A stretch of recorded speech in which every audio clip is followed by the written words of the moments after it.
Marcel, where are you going with that disc? You are not putting that on again. Marcel, okay, if you press that button, you are in very, very big trouble. Attention. Everybody stop what you're doing. It's time for The Unwritten Rule, a Mizzou sports podcast brought to you by the Believe Network, alongside Peyton Haverman and Kenny Van Doren. Here is your host, Jack Knowlton.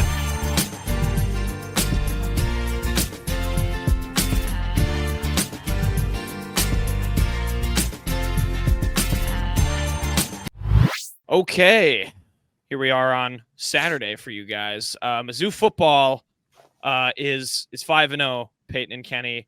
The Tigers did it. They survived the construction site trap game. I know I was tweeting a little bit before it. There was a lot of discourse related to the construction, especially with those who were there in attendance to cover this game, which that was fun to see.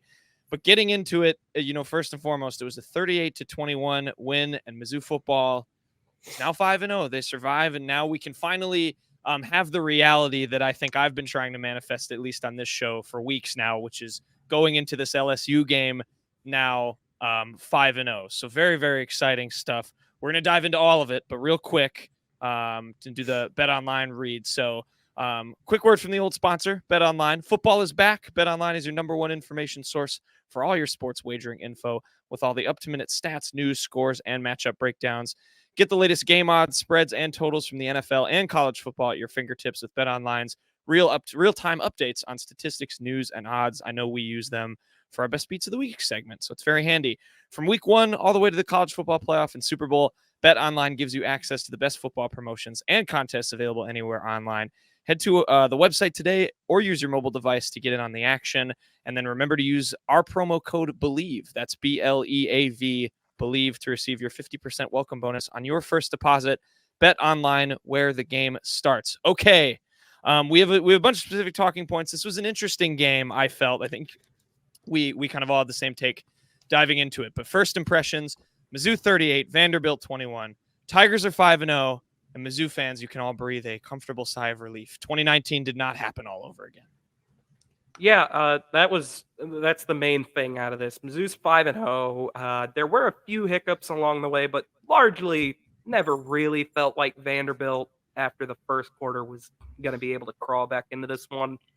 Again, the offense, it's just, even though they keep shooting themselves in the foot, the O-line with the penalties, they just find ways to put up crazy points. I mean, Brady Cook is just a completely different player than he was a year ago. He sees the field perfectly well, obviously made some history. We'll get into that in a little bit.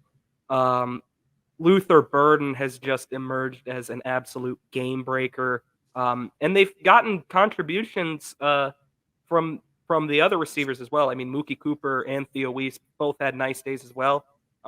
Largely more positive than not. It wasn't perfect. Mizzou still has not played a perfect game this season, in my estimation.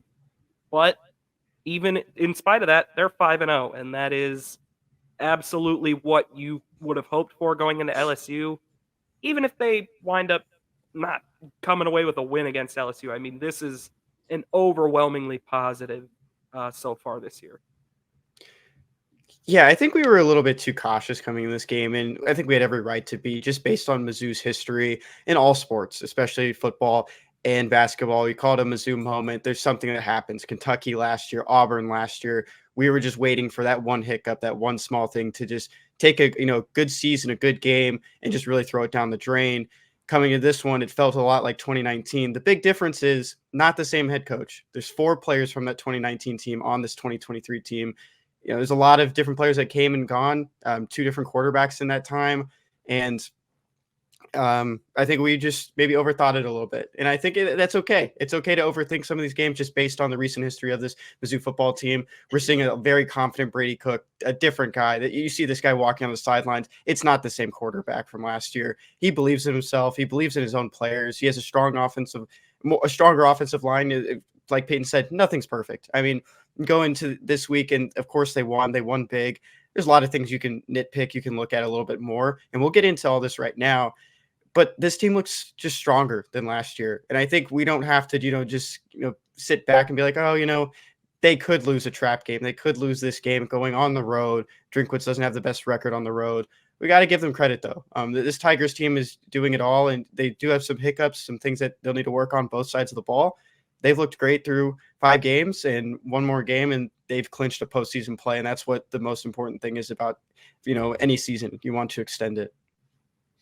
I think there were times in this game that felt like they could have turned into those Mizzou moments, like you guys both brought up, and yeah, the team was able to overcome them. And getting into it, it starts in a lot of those Mizzou moments, like we saw. The example that comes instantly to my mind. Sometimes it comes with the officials. We saw that with the Kentucky game. It literally forced a rule change last year after that punting incident.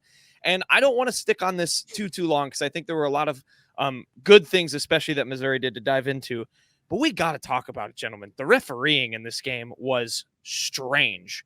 There was, you guys can go off on the other stuff, but the two that come to my mind, there was the targeting call that they double reviewed it and then didn't call targeting on the guy.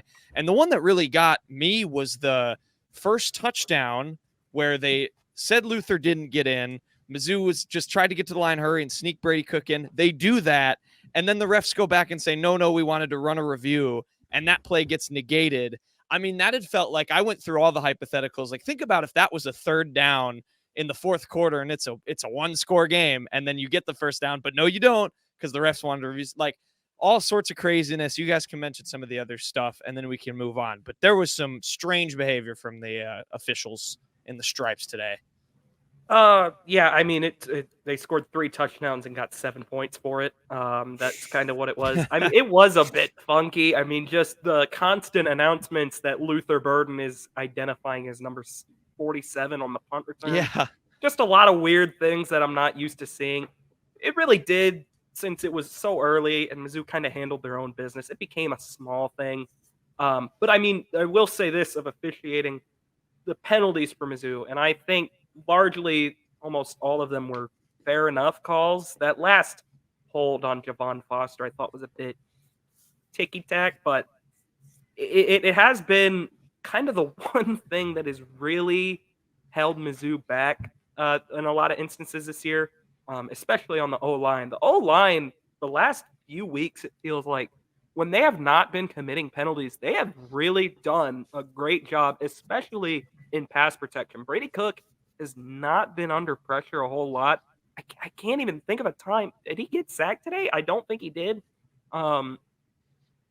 It's not perfect in the run blocking, but it looks better than it was for a lot of times last year. But they got to clean up the penalties. I mean, Cameron Johnson in particular. I know in an ideal world, Mizzou might have Marcellus Johnson back out at right guard. They probably wanted to do that today. He was active and suited up, but probably not at 100%, so no need to push it. But yeah, Mizzou's got to clean up the penalties. Even just like cutting the procedural ones, like just stop with the false starts, man. Like that is just stuff that will really. It hasn't doomed them yet. Obviously, they're still 5-0 in spite of doing all these things, and still can clean it up. But if it doesn't change, I mean, there is going to be a point later on in the year that it's probably going to cost you big time. I don't think I've really seen this before. Yeah, we've seen it before. I don't see it as often that you score a touchdown and then they want to review the play that was before that. And yeah. I think it's impressive by Mizzou that those 2 stops, you score the touchdown, it's down to the 1. You score the touchdown again, they're going to review the previous play, and then you score a touchdown right after. I mean, it didn't really kill the momentum. Of course, Cody Schrader getting to the edge is, one of the best running plays they can do, especially just at the 1-yard line. He's going to be faster than whoever's going to be on the outside for the defense. And I like that you brought up those kind of like the run blocking issues over the offensive line, kind of segueing into that, Peyton, because I remember there were 2 plays right at the snap, like the Vanderbilt defense. I think it might have been like 3rd and 5 or 2nd and 5. And Brady Cook it was just QB draw right away. He was going to run to the outside. He was going to go for the play. Vanderbilt knew right away, and they just ran straight through, and they just pushed him out of bounds. Like there was just nothing there. I mean, there's definitely some issues, and that holding play at the end that negated a big run for Cody Schrader, who looked to have a little bit of a stronger second half like last week. Very unfortunate. Would have made his numbers look a lot better than they did with only 3.8 per carry. But overall, I mean, it's looking a little bit better. And this offensive line, there's a lot of other guys who can step up, move in. I think Cameron Johnson was the one at the end when there was a little bit of a scuffle. I think he might have been throwing up the W. I don't know if you guys watched until the end of that, but there was a little scuffle at the end. I don't know. I missed that. I think it was Cameron Johnson. He threw up I did not W. see who, but Yeah. I don't know. It was There one of the some offensive gone for linemen. sure. Yeah. There you go. Yeah, I think the keys that you know, to seem if I may try to summarize what both of you are saying, is the key in all of this is that they overcame these moments, right? Like they found a way. It was very refreshing to hear from the commentators while I was watching this game, you know, like when Vanderbilt scored, and we'll get to their touchdown that made it 24-14. But when they scored that, like Missouri went out and punched them right back in the mouth. They responded. They found a way to respond to a little adversity in a game when when that point hit, you were getting a little bit worried that, you know, there's 9 minutes left in the fourth quarter. If they get a quick 3-and-out, Vanderbilt can make this a real ball game. And Missouri never really let that be the case, despite some of the penalty issues, despite some of the weirdness with the refs, and some of those offensive line struggles, like you mentioned. So let's get into the people that made that happen this afternoon for Missouri. And I think it's fitting, as it has been for almost every game so far this year, to start with those guys on the outside that are making Brady Cook sorry, what I was going to say takes too much respect away from Brady Cook. He looks phenomenal. We'll get to him, but some of these playmakers that he has help a lot. And it was really funny. You know, the three of us, along with some of our other fellow Mizzou cohorts, were kind of discussing, you know, especially in the first half, we were like, this is the Theo Wease game. Theo Wease, 118 yards, 10 catches, a touchdown. And we were just like, wow, it's so nice that they can have this compliment to Luther Burden. And when Burden's getting bottled up, we saw some plays, at least I did, when, you know, he would get a ball short and Vanderbilt was making some good tackles, kind of bottling him as much as they could a little bit. Luther Burden still winds up with 140 yards and 2 touchdowns. So he managed to usurp somehow the guy who we had dubbed, yeah, this is his kind of game. But just overall, 2 guys that looked phenomenal. And to start with Theo Wease, what an awesome thing to see from the Oklahoma transfer. Definitely flashed everything we knew he had today. Yeah, Theo Wease, I mean, he's been good for sure since he's gotten here. But he really turned it up and was great today. I mean, for the first half, he was the best receiver Mizzou had. Luther Burden was still great, but Theo Wease really was kind of stealing the show early on. And that's a good thing, by the way. It takes a lot of the focus and burden, pun intended, off of Luther. Burden off Burden. Off of Luther to have to go out and drop 140 yards a game. Because even though he did do that today, he didn't necessarily have to do that in the first half. Theo Wease really took a lot of the attention away, which opened him up more in the second half. I also want to shout out Mookie Cooper. Didn't have eye-popping numbers, but very reliable wide receiver 3. He looks like just a more complete receiver this year. And I was texting Kenny about this a couple weeks ago. Drinkwitz has really, I think, no other position on the team under Drinkwitz has really, the growth of the position been more evident than receiver. I mean, you get Mookie Cooper a couple years ago. Obviously, when you get a transfer like that, you're expecting instant impact. But it took a little time for Mookie Cooper to kind of grow. And now, I mean, he's a perfect fit for this offense. And he's giving you very, very valuable snaps. Theo Wease, a perfect complement to Luther Burden. And then Luther Burden is Luther Burden. I mean, and also Marquise Johnson, game-breaking speed. We're going to miss Jacob He's Peeler, really good. Jacob Peeler, nasty wideouts. These guys just keep popping up. This is a good receiver room. Yeah, Mookie Cooper, 56 yards on 5 receptions. And we talked about it a little bit the last couple of weeks. He's a different receiver than he was 2 years ago. We saw the 4 stars coming in from Ohio State in the transfer portal. We all got our minds going like, oh, this guy's going to be it. Like, this is our Luther Burden before we had Luther Burden, just because he was this prolific wide receiver that could do multiple things. Really weren't seeing much from him, especially last year. I think he led Mizzou in receiving yards twice last season, was really stepping up when injuries were happening, especially at the slot position. And right now he looks great at wide receiver 3. And the thing about Marquise Johnson is that he's so fast. And there are two good articles if you want to read a little bit more about how fast he is and just the impact he had, not even just as a football player, but track and field as well. That's why he didn't come to Mizzou early. He was finishing out his track career in Houston at Dickinson High School. There's two articles, one in the Columbia Missourian and one in the Columbia Daily Tribune. You should check out if you want to learn a little bit more on him. One thing I missed from this receiving core, tight end core, is that Brett Norfleet caught a pass. I don't remember when I was that going to was. shout that out. Half, I believe. I remember. Okay. Brett Norfleet podcast. So that was huge. I will say this about Brett Norfleet. While he did have the catch, and I think he definitely has the highest ceiling as a receiver out of the tight end room, he has got to be a better blocker. I mean, he totally, in the first half, the first drive for Mizzou when they settled for a field goal, that Brady Cook QB keeper out wide is a touchdown if he doesn't whiff on his block. But he did. And Tyler Stevens, the very next play, whiffed on a block as well. So the tight end room outside of Jordan Harris needs to step up in that department. But again, it wasn't perfect. It was still more than enough to get a win. I'm glad you brought up Jordan Harris too, because I think it was one of the rushing plays, like right at like maybe on the 2-yard line, that he was like lined up almost as a fullback. Like he was back there. They like to do that. He's looked good. I mean, he's a true freshman, and that's another guy. If you can go find an article on Jordan Harris, he didn't start playing football until junior or senior year of high school, or in the middle of his high school career. He was a basketball player. He was a big dude, and he's really come around. Correct me if I'm wrong. Didn't you write that? I don't know if I wrote that article, but I have written stuff about Jordan Harris. Yeah. Had a good connection with him when he was there.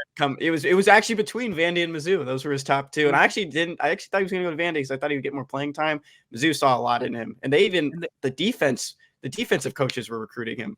I know that they do have some connections down there in Arkansas. He's from Pine Bluff. Other than that, I mean, he's been great. I mean, that's one of the biggest pickups there, and I think he graded out as a 4-star at the end of the day, which is really cool to see. He got a ton of high marks for his blocking last week against Memphis when Norfleet was out, and that's a good thing to have. Norfleet can be more of a receiver. Harris can be more of the blocker. I think that's a good blend to have. Yeah, a good one too. Because like this is a team that has like a history of great tight ends, so it's good to see that like slowly but surely they're probably getting back to that. But okay, I'm gonna flash to a specific moment because I think this did become kind of a talking point, and obviously the game ended up being how it was, but the Drinkwitz antics with the timeouts and his trying to go down the field and get another score at the end of the first half. How did we feel about that? Because we make these jokes all the time about conservative Drinkwitz and punting when we don't think he should sometimes, and maybe running out the clock at like halftime. But he seemed like he wanted to take a shot there, and like a little bit weird use of his timeouts. But I'm curious what y'all's take on that was. A little bit different to see. I get the mindset for him because his offense has been so good and so explosive this year. It made sense to me, and I actually initially I didn't get it, but the way he used his first 2 timeouts in the first half, I actually think, looking back, makes sense. You want to make sure you can have one to play with for the last drive. When you get a couple plays, you can keep the middle of the field option open. The problem is he used his last timeout after Nate Pete got a huge run. It was literally exactly what you could have wanted out of that play, and got out of bounds. I don't understand why the timeout was used there. Even if you don't have like the play really set up, it might be a better option to take the delay of game, because that took away any option you had of being able to attack the middle of the field. Maybe you can pick up 15 to 20 yards over the middle of the Luther Burden or something. At least give yourself a shot at a field goal. You kind of took that away, forced you to either take a Hail Mary or work the sidelines. It just made you too one-dimensional. So if he didn't use the last time out there, I think it was going to be perfect, but I think he kind of botched that one at the end there. Correct me if I'm wrong, Peyton. I think there were 6 seconds on the clock after the run too, and there was. You don't have enough time to spike it after that. Like there's no other way to stop it at all. It's either you're going to score or you're not, and that's all you got. You're not going to kick the field goal. Or an absolute perfect sideline play, which is very exactly. Yeah, and I don't even think you'd get into the range. We're not going to diss Mevis's range after what we saw with the 61-yard field goal. But it's just another. I mean, I think he's it was a smart play. If you score there, you double down. You're going into the second half. You have the ball. You score again. You're up big. I mean, that's two more scores to be up on Vanderbilt. Just more cushion going into the third and fourth quarters, which they played a good third quarter. Fourth quarter, first half of the fourth quarter was really shaky. It looked like Vanderbilt was going to make some moves there, and they finished it off at the end. It just kind of seems like Drinkwitz is kind of playing a little cute. He's trying to work the clock, manipulate time, and it just really hasn't worked out in his favor. We understand what he's doing. We understand the K-State game. He called that timeout with the clock stopping inside 2 minutes when you get the first down. Maybe just a thing he just wasn't thinking because there is the rule change. But at the same time, it's just like these two times. We just hope it doesn't come back to bite him down the road. He played what you won both games. The outcome was the same there. It's just you don't want this to hurt you down the road. End of the day, this was. I was just gonna say this is a 3-point play, but like Kenny said, you do got to start to get this right because later on it will really matter, and it almost cost them against K-State. It really did. It took an SEC record kick to make sure that didn't matter. And I think he got closer to getting it right today, but that last time out, I just don't understand what was happening there. Maybe there's a good reason for it. Maybe Cook couldn't hear him, couldn't hear the play. But yeah, it was a little disappointing. But again, to your point, you could take the delay of game there. And then it led to one of those almost Mizzou moments where they then throw a meaningless check down that I forget who caught it, but fumbled, and Vanderbilt recovered, and my heart dropped to my stomach because I just had visions of somehow that ending in a scoop and score heading into halftime for Vandy. So, speaking of moments that make your heart drop, or maybe, depending on the situation, I must have missed this because I know he did this earlier. I forget which game, but he did this earlier in the season. Did Connor Tollison botch another snap with Brady Cook? He botched 2 today. This one was way more costly. I think it was either right at the end of the fourth or right at the end of the third or right at the beginning of the fourth. It was late. It was in the second half. And Mizzou, it was back-to-back drives, and it was a little frustrating. They get on the plus side of the field to Vandy. They have second and short both times. They have negative yard run plays, which totally throws the momentum off. The first time Mizzou doesn't convert on third down, Cook throws it a little behind Burden. They punt it, which I didn't like, but they got an interception out of it, so it didn't really matter. This one, though, Drinkwitz decides to go for it, I think wisely. It was a 4th and 4. They really have not been able to stop Brady Cook a lot of the day. I like that call, and I hope Drinkwitz isn't scared off doing it. But again, they come to the line of scrimmage. Cook reads the defense. They do the check over to the sideline. And just for whatever reason, Connor Tollison thinks he calls for the ball, and he snaps it. Cook is not even looking at him. He's looking towards the sideline, bounces off Cook onto the ground. Cook tries to make something happen out of it. Nothing happens. I believe it led to a Vanderbilt touchdown. So that has happened a few times for Connor Tollison, and he has improved greatly blocking-wise, needs to improve center-wise now. I mean, this is stuff that you cannot have happen at crucial moments of the game. Yeah. Okay. So it's strange because I know they do that weird cadence thing, which I guess is, I don't know how really advanced that is. And I agree with you, Peyton, and that's a big thing for Peyton to say, especially Connor Tollison improving in the block game. But I think that is evident. And that's the basics that need to be corrected. And one of the things that I saw after the play is that Cook, he called Connor Tollison out. You saw him yell towards him, and that's what I'm saying. It's a different Cook. He's more of a leader. Of course, he was voted captain last year, voted captain this year, but he's just more vocal. He's just showing more emotion, and he's not going to drag his center down. He's not going to call him out in the press conference or anything like that. That's not even Brady Cook's character, but he's going to get on his guys. He's going to tell them you need, get on this. I mean, this is something that you need to focus on. And I actually just had one quick quote that just came from the press conference that I just wanted to talk about that Brady Cook said. It's about Marquise Johnson. We talked about him a little bit. This last thing we could say, it's so hard to overthrow him. I know if I throw it as far as I can, he's going to run under it and catch it.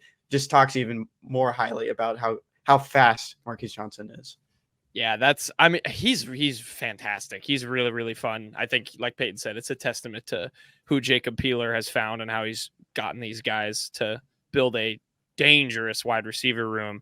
Should we go, just because we're on the topic, should we do Brady Cook before the defense, talk about his big day? And I had a moment where I was watching him and I was like, this is head scratching stuff that he's doing, for those who kind of know how far Brady Cook has come from. And maybe not head scratching. That's probably not the right word, because we do understand how he's developed. He's won the QB battle now in 2 seasons, played through a lot of injuries. He was playing through it again today. We know I think his leg and his mobility are still a little bit limited. He finally slid and then broke his metal knee brace and had to put on like a different one. That made me laugh, because we had been yelling at him to slide, and then he finally doesn't. It messes up the thing that's supposed to help keep him healthy. But he was just phenomenal again. And it's a testament not only to those receivers, but 33 for 41, 395 yards, 4 touchdowns. I mean, you cannot ask for any better than that. And then Kenny, I'll go to you first on this, because, give your take on Brady Cook. And then he broke a record today too, didn't he? Yeah, he broke this is an SEC record for the most passes without an interception. He's now up to 348. He broke it with his 19th pass of the game. And the last interception he had was against Vanderbilt. And this is Brandon Haynes, who's on the beat for the Columbia Missourian, tweeted that Brady Cook says he vividly remembers his last interception to Vanderbilt, goes on to recount the exact play. He says he knew about the record as of yesterday and hoped it continued. And it's great to see that he continued against Vanderbilt. Shows the growth that of Brady Cook this past year, just not just as a passer, as a runner, everything, as a leader, as a quarterback, just his overall game. And actually, this is something Peyton, I think, should bring up. He tweeted this video, the big explosive play against Kansas State to open the game. That's where maybe the light clicked, everything was on for Brady Cook right then and there. I was going to say that, because, I mean, geez, who is this guy? This is, I mean, it's like watching a different person. I mean, he's setting all kinds of records. I believe Dave Matter tweeted a stat that he's the first quarterback at Mizzou. You think of the run of quarterbacks Mizzou has had over the years: Brad Smith, Chase Daniel, James Franklin, Drew Lock, Matty Mock, Blaine Gabbert. Just so many talented quarterbacks have come through. And Brady Cook is the first Mizzou quarterback since Chase Daniel in 2008 to throw for 300 yards in 3 straight games against FBS opponents. That is absolutely insane. He was 5 yards short of throwing for 400 today. I mean, he's an all-world player. Sometimes something just clicks on for a quarterback, and I genuinely think it might have been Kirby Moore giving him the keys to the offense, letting him hit that deep ball against Kansas State, because ever since then, this has been the most confident player I've ever seen play football. I mean, it is seriously, he's overthrown one guy and he has really started just constantly corking it deep. He's overthrown one guy, and I think it was because he expected Mookie Cooper to be a little taller. Yeah. Peyton, if I'm not mistaken, you told me before we started recording that he broke the record on the 19th pass, yes. And it was they lost 5 yards. It was a 5-yard loss. So if thing. And if he gains it, he's at 400 yards for today. Well, okay, you're the funny right. thing is, Yeah. he broke it the pass before. It was an 11-yard out route. Yeah, I think it was Bird, and it was called back because of a holding, I believe. So yeah, because the announcer was like, he made it a bit, because he was like, people in Coma are going to be mad at me if I just called him a record breaker, and now he never does it, or he throws a pick in this next play. that was another thing. I was like, oh, here comes the most Mizzou thing ever. Yep. He's about to throw the most brutal pick you've ever seen, but he didn't. Another almost Mizzou moment. Pre-game, they were like, yeah, Brady Cook's going to break this record today, and I was like, yeah, he's throwing a pick 6 for sure. So thank goodness he didn't. He's stupidly locked in, to quote Mr. Jimmy Butler. It's something. You got something, Kenny? Yeah, I got just one last thing. When you look at, where Brady Cook has come, you look at his 247 on 3 rivals, he didn't have all of these crazy offers. I mean, Mizzou was his biggest offer, and he wanted to be the Mizzou quarterback his whole life. Like, that was his dream. We never thought, he would enter the portal because he wants to be here. This is the job he wants. People were a little bit tough on him. He did struggle last year. He had his faults. you just got to let the guy grow. And he grew into an offense, grew into an actual offensive coordinator. No shots on Drinkwitz. Drinkwitz was the head coach and the OC. He was doing, juggling both too much. And he was a quarterback's coach as well at some points. And you give all of this to another guy who's one of the best offensive minds coach in the group of 5, comes into the power 5 and is really just growing as this offense goes. And that was something that a lot of evaluators probably should have given Brady Cook was just time. Everything needs to be working on the offensive line. The weapons need to be working. He has everything at his disposal right now, and he's doing it himself too. It's not just the weapons that are getting him yards. He's throwing the ball deep. He's making accurate throws, and that's all he needed was time. And I think everyone was a little bit harsh on Brady Cook last year. And like I said, there were some errors that he made, but he's really just grown into this role, and he's become a great leader for this football team. I'll just finish this part of it off. Wendell Shepard, friend of the show, Luther Burden on Brady Cook, quote, "Let him cook." He puts it plain and simple. It is that connection. I mean, Luther Burden has had Brady Cook's back since day one. I mean, I remember last year he was always back in Brady Cook. After that Arkansas game, Luther Burden mobbed him while he was doing the post-game interview. And now we're seeing really what it's become. I mean, Kirby Moore has just totally unlocked everything about this offense. And you have to give credit to Brady Cook too. I mean, he clearly, after that quote after the K-State game where he said, "I hope everybody wants me to play quarterback for this school too." That really showed, I think, he knew the flack he was taking last year and even the first 2 games of this year. And he is really, I think you'd be a fool if you still had any reservations about Brady. I think everyone wants him to play now. I was thinking about this before we jumped on here, that no one really had heard from Brady Cook. No one talked to him in the spring of 2022, a big quarterback battle between him and Tyler Macon. They didn't really know what these guys sounded like, what they talked about. And then one day Drinkwitz puts both of them at the lectern, and he's standing there kind of just watching them to see what they say. And it was just like talking to Brady Cook then and then hearing him talk now, different guy. Like you could have told me, like, you could have never told me that guy's name, and they said, "Oh, that was Brady Cook." I would not believe you. This is like, you can't say enough like how much a difference 2 years made a year made for Brady Cook, and it just looks great. Confidence has come a long way. Yeah, certainly. It's come a long way from him having to battle Tyler Macon for the quarterback job. I'll say that.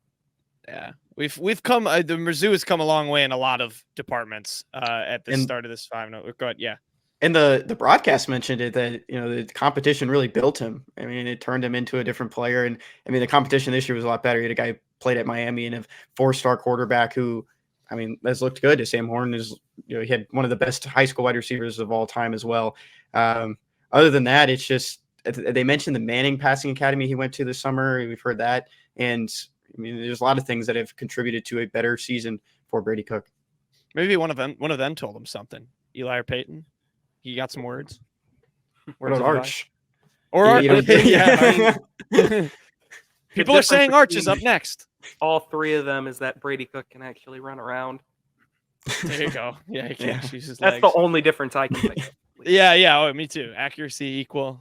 Future Super Bowl champ Brady Cook. All right. Well, let's segue. Let's go to the other side of the ball now, because this is where it gets, I think a little more gray in terms of the performance. We identified some issues on the offensive line, sure, but I think overall offense A, as far as I would grade them. I'm no Max Chadwick, but defense, I'm going to start in the secondary because, the good, the obviously good highlight play, Chris Abrams drained another interception.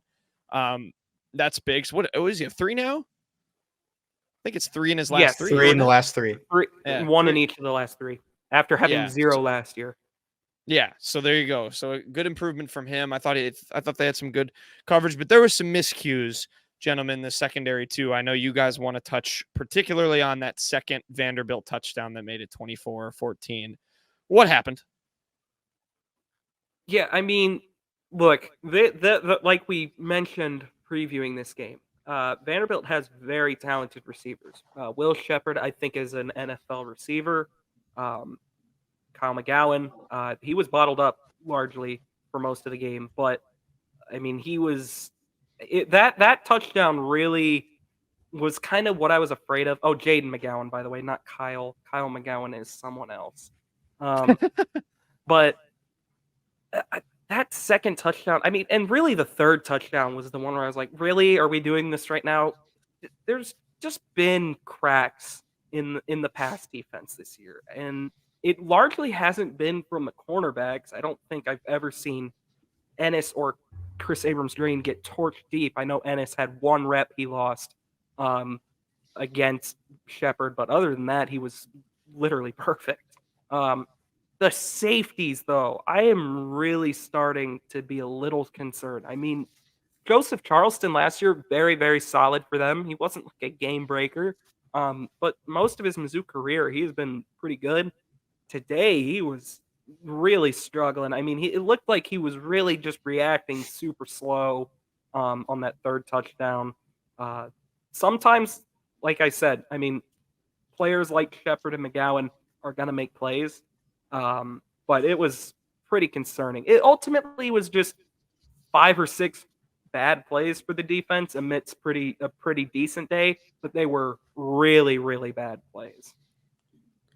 You hit it well there on the secondary, and I have really nothing else to add. I just wanted to talk about the defensive tackles. Coming into the year, it looked like a very strong core. Jaden Jernigan, Josh Landry, Realist George, and Christian Williams. Christian Williams, who came on the scene last year from Oregon, forced his way into the starting rotation, into the starting lineup. And it just seems like this year we're not seeing as much of a strength from those defensive tackles, not hearing their names called a lot, not seeing a lot of pressure. I think Christian Williams did get a pressure there at the end in the fourth quarter. And I was like, oh, there he is. I mean, Christian Williams is a character on that defense. He's a leader as well. And it just seems like a little bit uncharacteristic through these first 5 weeks. Maybe we'll see it pick up a little bit, see some more explosive plays. I mean, Josh Landry, who missed some time last year with a broken hand, broken wrist. He did have it wrapped for the last couple games. I mean, he had 4 tackles at the defensive tackle position. That's the 4th most for Mizzou today. And so it may be just something that they'll work on. I want to just shout out Austin Firestone for that big tackle at the end of the game. He's looked like good depth, and a second-year guy, played at Northwestern last year. Good pickup out of the portal. Probably someone who could, get a little bit stronger and continue to come off the bench and kind of rotate in. But he's looked a little bit better these last 2 weeks. Kind of noticing him more. You took the words right out of my mouth. I want to know, you can gamble over there in Tennessee. I want to know if any traveling Mizzou fan put money on an Austin Firestone sack, because probably made a lot if that was even a thing you could bet on. But it's not. Yeah, that it definitely isn't, but that's okay. I want to shout out Austin Firestone because when he was, coming to visit Missouri, his name was circulating. I texted him. I was like, "Hey man, when are you gonna announce your commitment soon?" And he was like, "Yeah." He's like, "I'm gonna announce it like in the next day. I'll just, I'll let you know."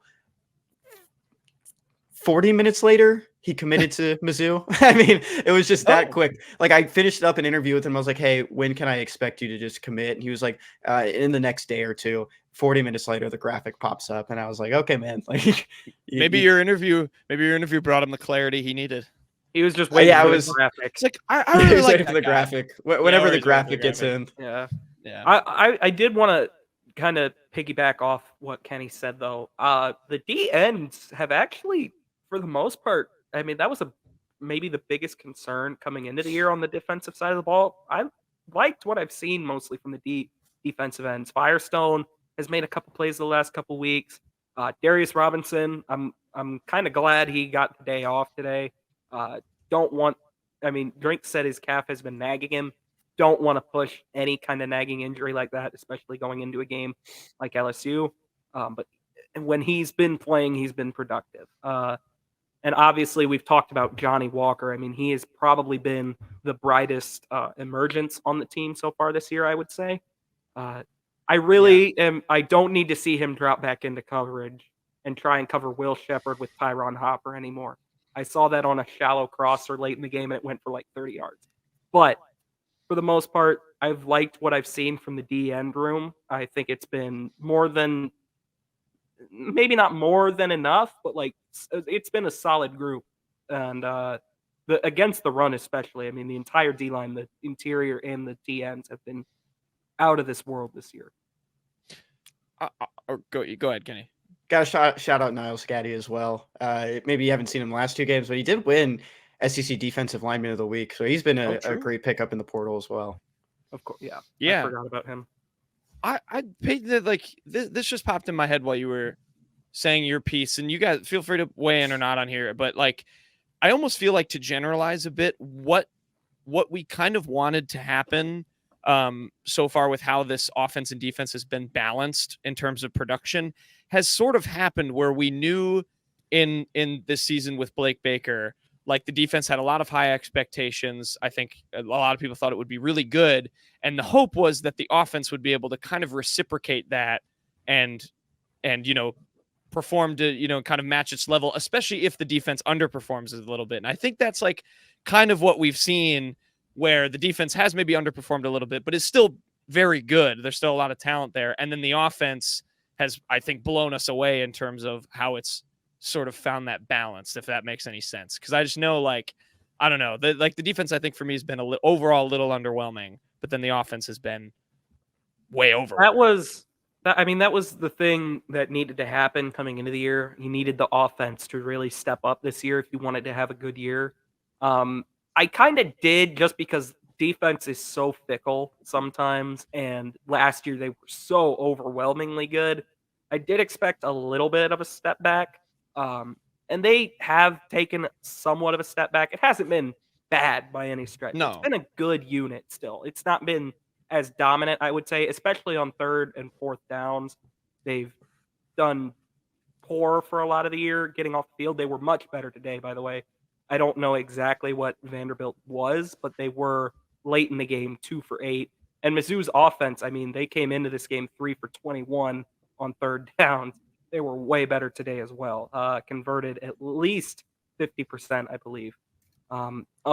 Maybe that was messed up by the end of the game. 6 of 12, yeah. So good days in that department for each unit, which was going to have to happen to remain successful. And the offense, like you said, Knowlton, they've stepped up. They've taken the little bit of slack the defense maybe left, and and then some, pretty much. I think that's what I was trying to articulate, is that, when we saw that kind of maybe somewhat expected, maybe somewhat not expected regression from the defense, the offense is just overwhelmingly covered for that when it's needed to so far, which is, I think, huge. We talked about the defensive end positions a lot, and when you coming into this season, they got guys out of the portal, but you lose guys like Isaiah McGuire, DJ Coleman. But I wouldn't even say losing DJ Coleman is the worst thing, because he was great depth. I mean, he was a monster off the edge as well. Very underrated player for Mizzou last year. Niles Gaddy comes over. He was a transfer as well. I mean, Austin Firestone comes in. Niles Gaddy's a little bit more seasoned, like DJ Coleman was. So there's guys that are getting more reps at those positions, and especially on the line, and it's being more cohesive. I mean, even with D-Rob not being there this past week and him switching back to the defensive end position, it's more just, trying to get on the same page. You get Ennis Rakestraw back this week. I think he had the knee sleeve on is what the difference was. So just seeing this whole defense healthy and just all together, and get more, starts for Johnny Walker, and he's looked better. I definitely think you'll see this defense kind of push to those numbers it had last year. Yeah, and I will say Coleman did eventually usurp Jeffcoat for the starting job, if I'm not mistaken. But they lost their top 3 DNs, really. McGuire, Coleman, and Jeffcoat. Say what you want about Jeffcoat. I personally wasn't a big fan, but he was the 3rd on their depth chart at that position. And like Kenny said, they did a very good job of it's almost a bit Moneyball-ish, where you knew you weren't going to be able to replace Coleman, McGuire, and Jeffcoat, but you were able to recreate them in the aggregate. And that's what they tried to do with Firestone, Gaddy, moving Darius Robinson over. And I would say, and Johnny Walker has stepped up, I would say it has largely worked out for them. I want to touch on Trajan Jeffcoat. We know Arkansas did not play a good game against Texas A&M today, 34-22 loss in Arlington?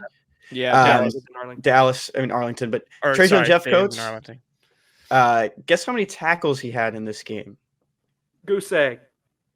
He had One. a half tackle. Oh, in how an can Mizzou assist. live without that production? That sucks. And just remember all the Arkansas fans on social media just picking fun at Mizzou All of fans or just Mizzou's anyone. best All in they went. players, All in. all of Mizzou's best players keep going to Arkansas. Trajan Jeffcoat and his half tackle were sorely missed today.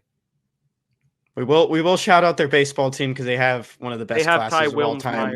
Wilmsmeyer. The class in general, just transfers and freshmen, is going to be one of the best baseball teams in the SEC. Hey, don't forget about Trevor Brazil, guys. Basketball side. Once he gets healthy, he's going to really get going. His knee doesn't explode first. Let's move on. Yeah. Moving on. I do want to touch because I want this take from you guys because I thought it was pretty funny.